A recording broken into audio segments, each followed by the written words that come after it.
Good morning and welcome to the SitRep for today, the 24th of August, the month named after Augustus, the Roman Emperor.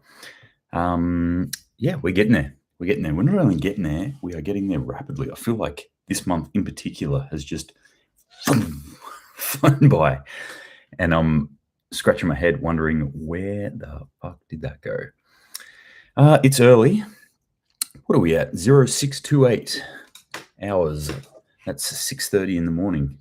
For those of you who don't usually speak in weird army times. But I've got work today, so thought I'd do an early one, get this done for y'all.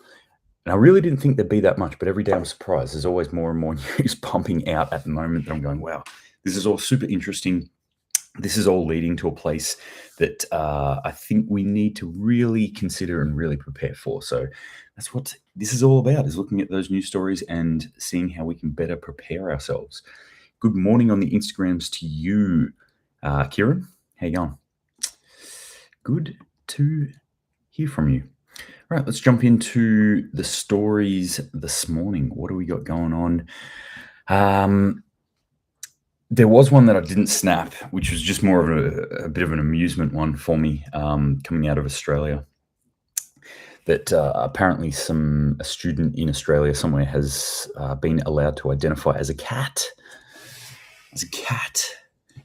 There's other reports that students are allowed to walk around on all fours and cut holes in the back of their pants for their tails, their quote-unquote tails. As there's, there seems to be a bit of a fashionable trend at the moment to identify as an animal. Amazing. I used to play make-believe games when I was a kid too, so good on them. Anyway, let's jump into some real news. China. So power cuts in China as the power cuts are prolonged. So we're in day 11 at the moment of consecutive power cuts within China. And if you haven't been following the news on this, huge factories, like we've got Toyota, one of the top ones, a few massive metal manufacturing factories have shut down. I haven't drunk enough coffee this morning. Get your life sorted. God damn it, Gads. 11 consecutive days of really, really ridiculously hot weather. Bit of a Zoolander reference for you all there. But this red alert, quote unquote, red alert weather that China's dealing with at the moment, which most of the Northern Hemisphere is dealing with at the moment. And, this is really serious sort of stuff. This is 45-degree Celsius heat in China that they're getting smashed with at the moment. Well, it's causing a lot of problems with their power supply. They've had to cut power in half. It's at half their usual level in Sichuan. Things like air conditioning use has been restricted. Shopping malls are forced to close. And obviously we've got all these huge manufacturers like Toyota who are keeping power generators going to keep the power up to them. But, obviously diesel prices being what they are, that's also going to cause issues. The big one, the big effects of this, though, if we look at the after effects of this, the closing down or even the winding down of manufacturing within China always affects the rest of the world, because China, as I always say, is the world's factories. So anytime we're seeing the factories slow down or close down within China, bam, we're going to get hit in the rest of the world with supply chain issues, short supply of whatever it is. Picked up my Toyota on Monday, so whatever. No, I'm always worried about this sort of stuff. On top of this, though, this drought is obviously smashing their food. What do you call it? Their crops. Man, I'm blanking this morning. The food manufacturing ability and their ability to grow food. So rice and corn being the two big ones in this area of the world are getting smashed, and China make a huge amount of it, like they do with everything. China's on scales that are far beyond what us Aussies can usually imagine. So yeah, not good signs coming out of China as far as this particular drought is concerned. What else is happening in Eastern Europe? Northern Korea is planning on playing up again, to put it lightly.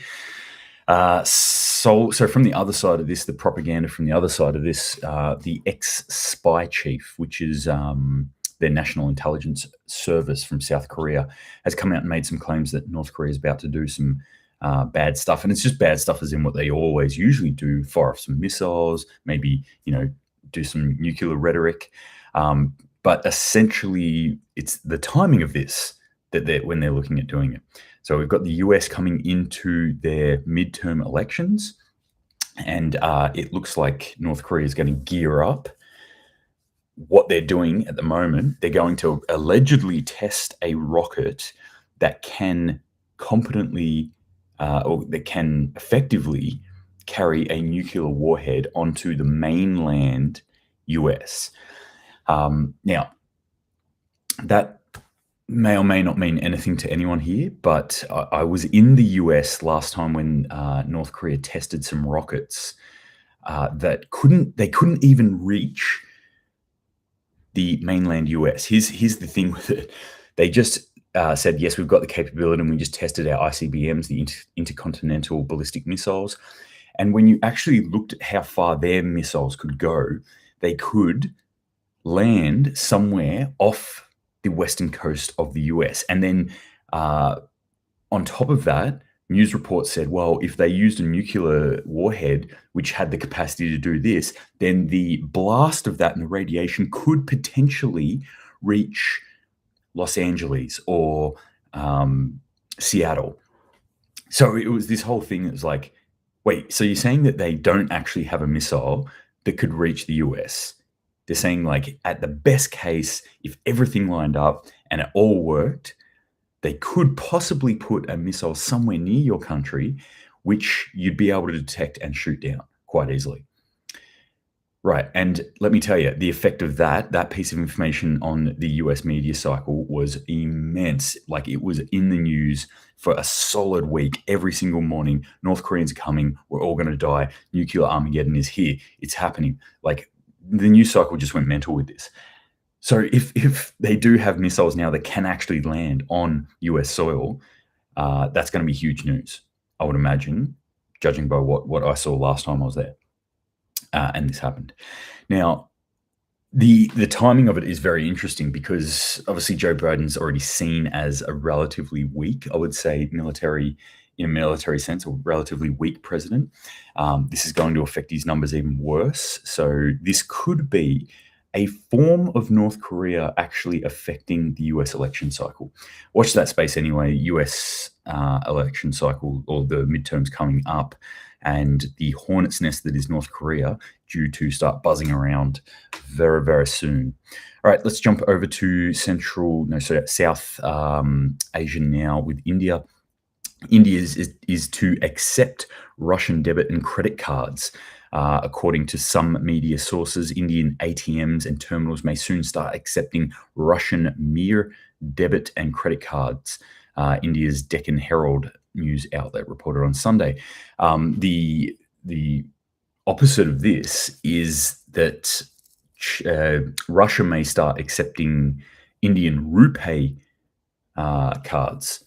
So what we're seeing here is more interaction between India and Russia, which is not surprising at all, judging by how much resources they're trading with each other at the moment.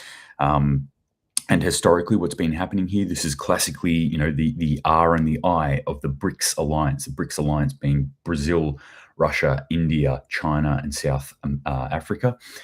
These 5 countries, which have a huge amount of resources, a huge amount of land, and a huge amount of people, have been roughly aligned for a number of years now, for many, many, many years now. Like, I first heard about this maybe 10 years ago, and it's been going on a lot longer than that.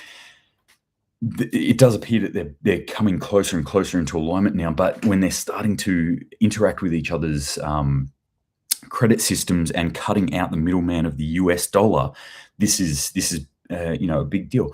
The other big deal of this is that India is classically seen as militarily on our side of the fence.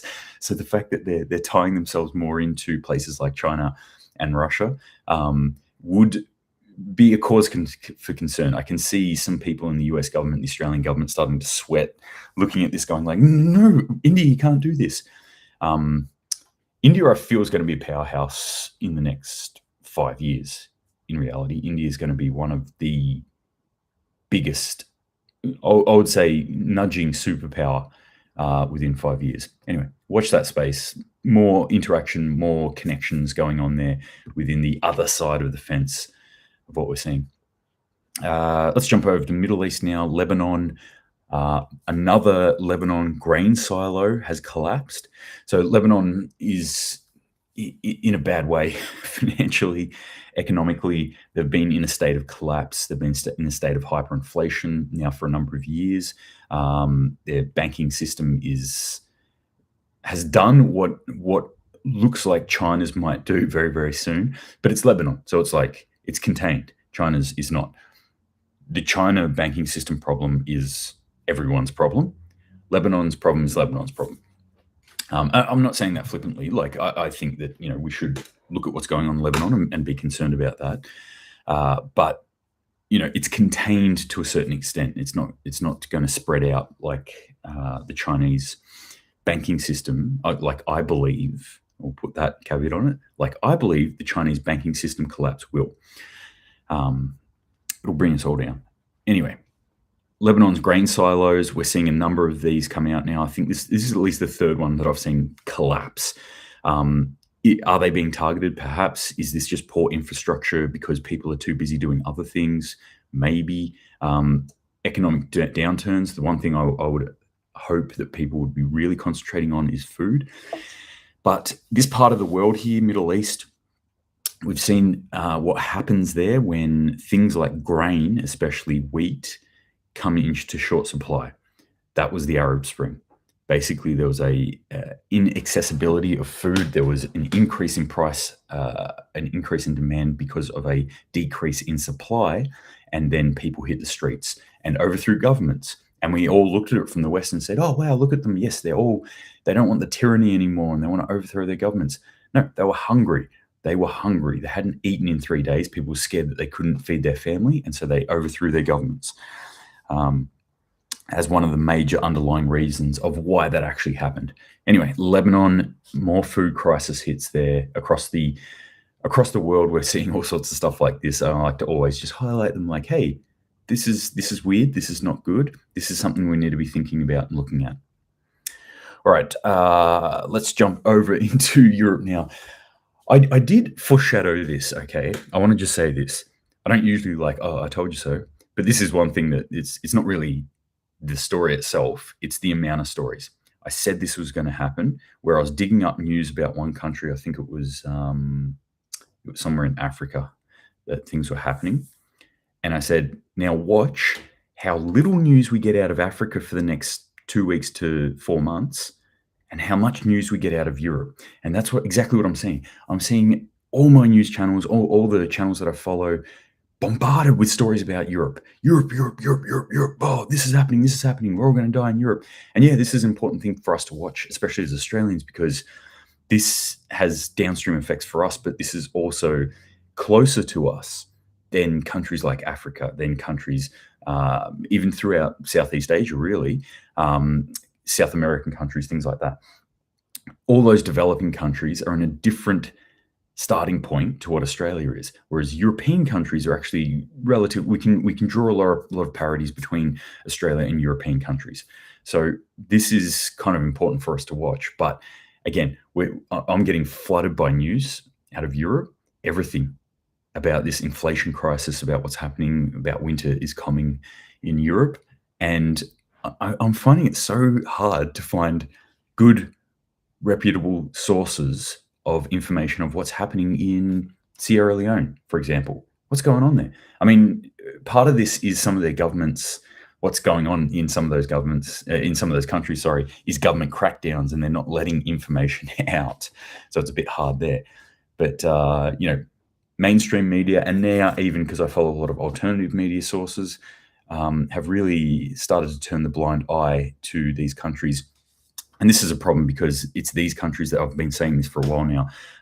With this food crisis, they're the ones who are actually going to feel it. We're going to feel increased prices. We're going to be like, oh, I can't get my 6 different varieties of Wheaties or whatever shit you eat in the morning. Whereas in Africa, hundreds of millions of people will start dying.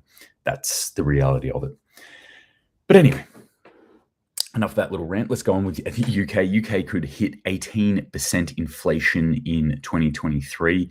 So this energy crisis is bad and it's getting badder. That's a word now. Just go with it.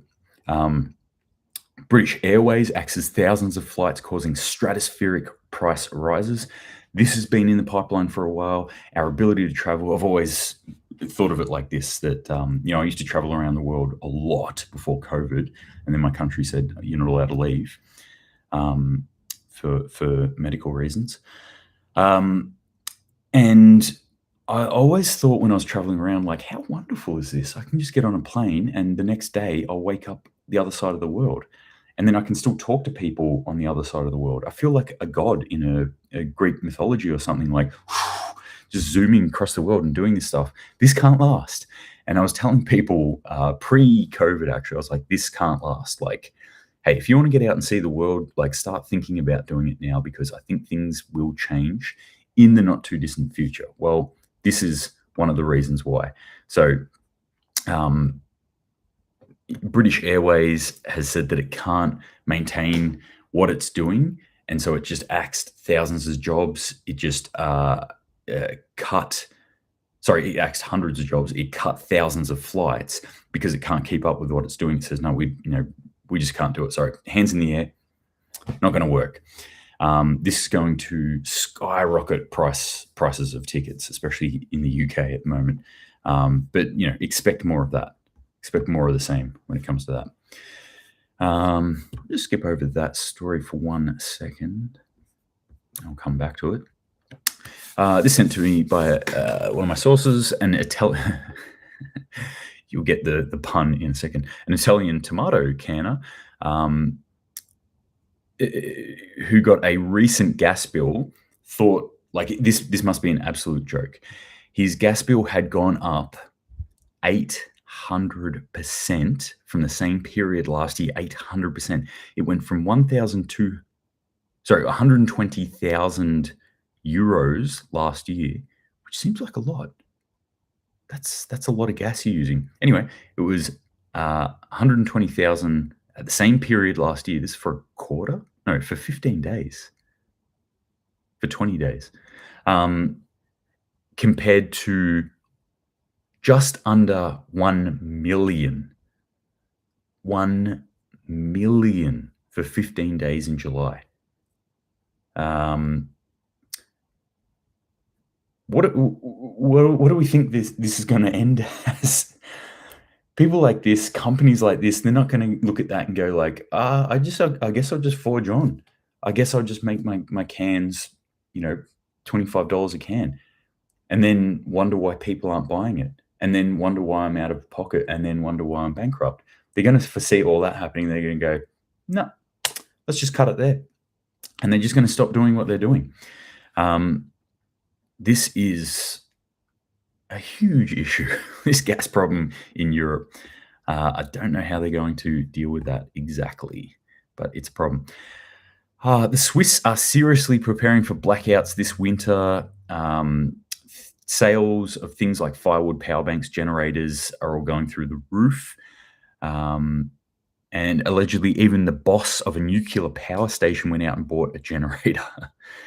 Uh-oh. So they're looking at major blackouts throughout the coming winter as energy usage increases in order for people to heat themselves, and people are worried about it. So already they're doing runs on things like firewood. They're storing up firewood just in case. They're buying wood heaters. They're buying power banks.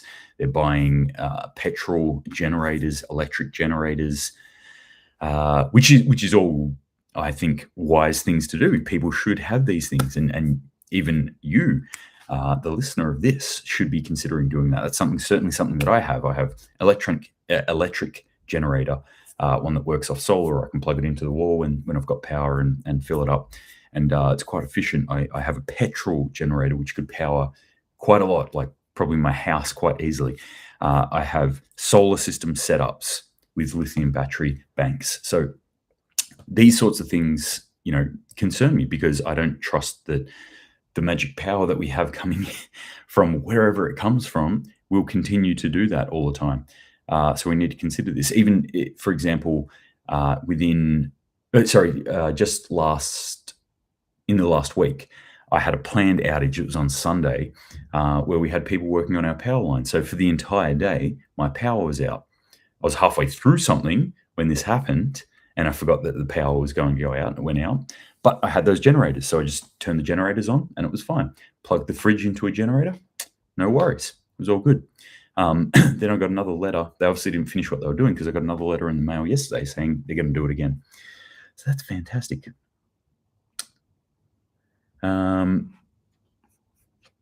So what do we got here? European corn yields expected to plunge amid worst drought in 500 years. Yeah.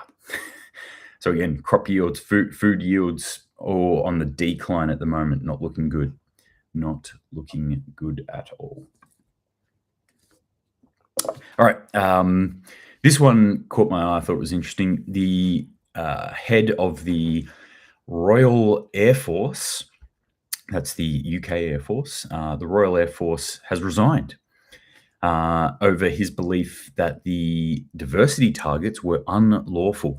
So essentially, the head of the RAF recruitment team, not the head of the RAF, sorry, recruitment team resigned after he, what does it say here? Was put under pressure to meet diversity targets which discriminated against white men, believing them to be unlawful. Unlawful and like insane, really.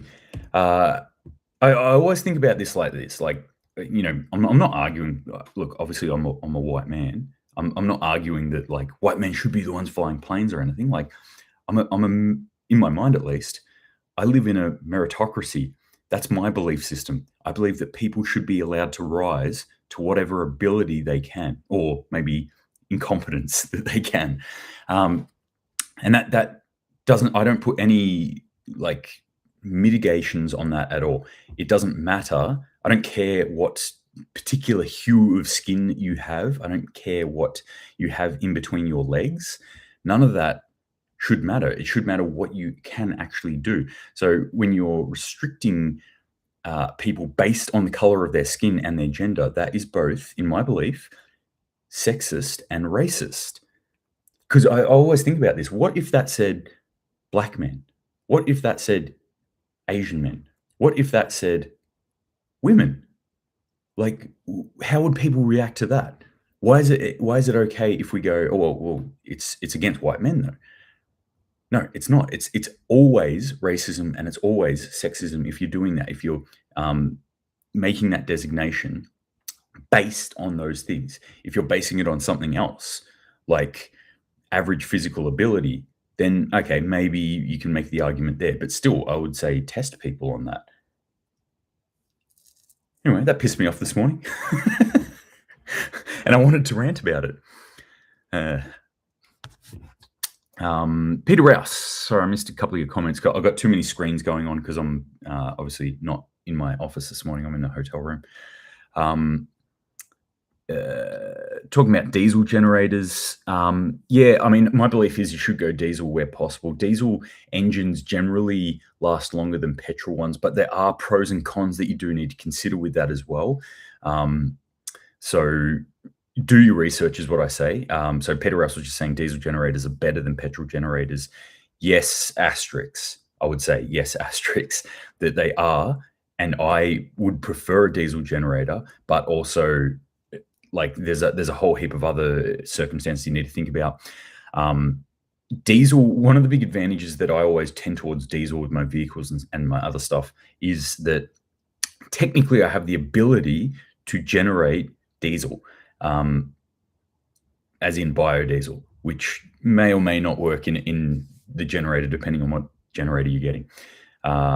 Also, the thing with diesel generators, generally, again, price can be a big thing for people, and size, accessibility. Petrol ones usually are the smaller ones.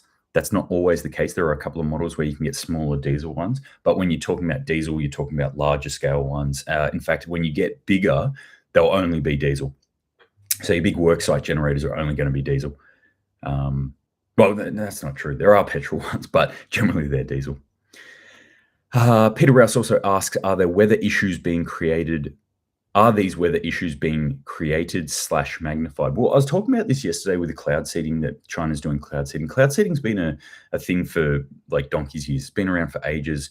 So yes, they are being created to a certain extent. I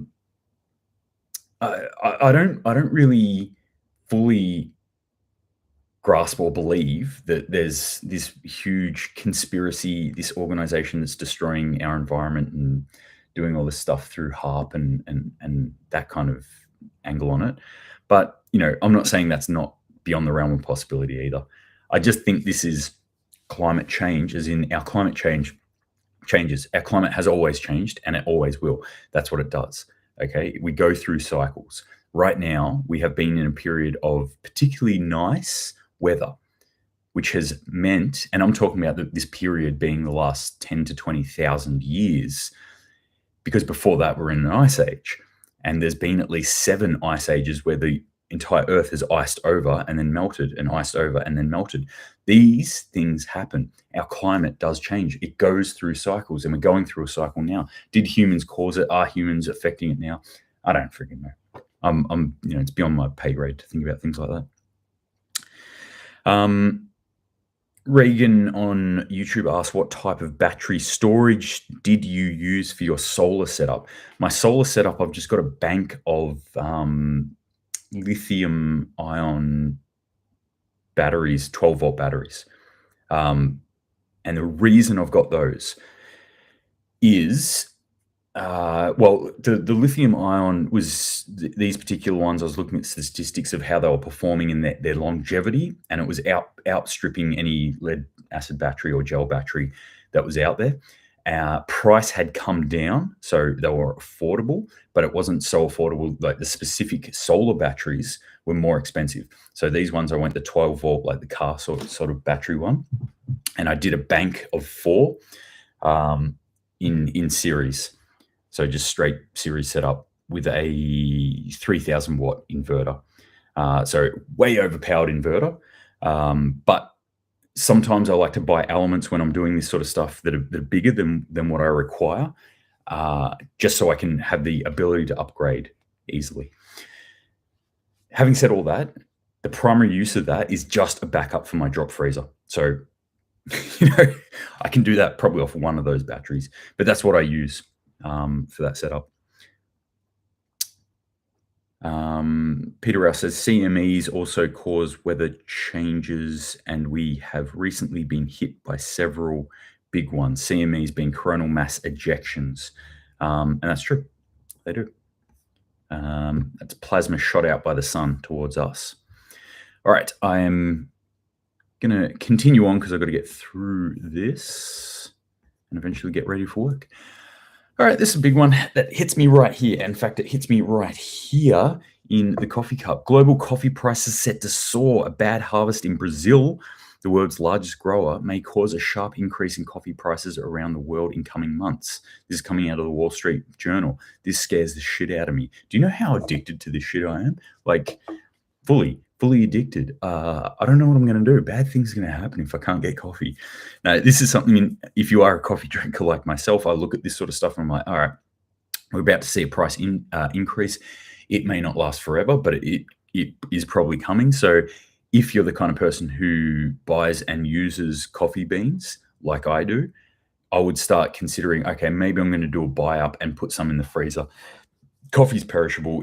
It goes bad. There's not much you can do about this at the end of the day, but you can extend its life by obviously taking it out of oxygen and into a colder environment. So I'm probably going to do a buy up, even though generally I actually know where my coffee comes from, and I don't generally get Brazilian coffee. That doesn't matter.